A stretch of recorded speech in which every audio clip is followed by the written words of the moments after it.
सोनूला मस्त असं गोड गोड तयार कशासाठी केलं ते नंतर सांगते. आणि आजचा आमचा दिवस तर बाई पूर्ण खाण्यापिण्यात गेला, कसा ते नंतर दाखवते. पण त्याआधी मम्मीचं गार्डन बघा. अकोल्याच्या उन्हाबद्दल तर तुम्ही ऐकलेलंच असेल, तरी एवढ्या उन्हातही आईचे सर्वचे सर्व प्लांट्स बघा काय मस्त टवटवीत आणि हिरवे कच्च आहेत.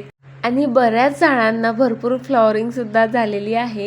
आम्ही सुट्ट्यांमध्ये मामाकडे गेलं की आम्हाला वाटते त्या सर्वांनी देखील आमच्यासाठी सुट्ट्याच घ्याव्यात. त्यासाठी पिहू इथे मामाजवळ हट्ट करत होता की आज तू बाहेर जाऊ नको, पण तो गेला. त्यानंतर आम्ही ब्रेकफास्ट केला, मस्त साबुदाण्याची खिचडी होती. त्यानंतर मामा रिटर्न येताना आमच्यासाठी आईस्क्रीमचा फॅमिली पॅक घेऊन आला. तो खाऊन झाला नाही तर सोनूनं दारावरच उसाचा रस घेतला, तो पिला. त्यानंतर आराम करून सोनूला मस्त असं गोड गोड तयार केलं.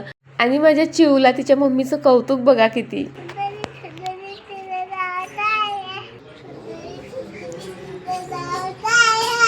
बघितलं आमच्या चिवचं गाणं आणि डान्स. त्यानंतर पुन्हा बर्फाचा गोला आला, तोही खाल्ला. त्यानंतर सोनू मस्त अशी तयार झाली होती आणि माझा भाऊ सुद्धा. दोघं जण पूजेला गेलेत पण चिवला नेलं नाही म्हणून चिव अशी रडायला लागली. त्यानंतर आईची वाळवणीची कामं जी आहे चाललेलीच आहे. वर्षभरासाठीची मिरचीची पावडर ती बनवते आहे. त्यानंतर मामाकडे आले आणि झाडाचं असं केळ खाऊन म्हणजे तोडून खाण्याची मजा काहीतरी वेगळीच आहे. रात्री जेवण केलं तरी 10 वाजता पाणीपुरीवाला आलाच, सो आम्ही पाणीपुरी खाल्ली आणि 11 वाजता इथे आम्ही आईस्क्रीम एन्जॉय करतोय. चला बाय.